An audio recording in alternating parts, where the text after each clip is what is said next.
sa imong kanta.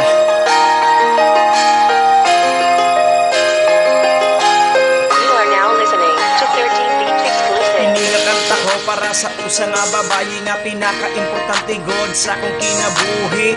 Siya ang rason sang litanhi akyana, siya ang rason sang libuhi akyana. Tungod sa iya buyod nga dumakuwara, siya kasumi sa akong pagminang notikang sa pagkabata. Siya anak kong sangkay di aking babayaan, bisang ko siya ginaaway. Siya god dayon sa akon ang nagtutdo nga kinahanglan maging buutan na nga tawo, humatag sa respeto para respetuhon. Diri daw ang bastos para diri bastuson, diri daw kuno igkasi tawo pagsamakan. Kung may mahibubulig gabay lugod-buligan, ito nga tanan sa akon mga tukdo niya, mga tukdo sa nag-uusahan ko nga mama.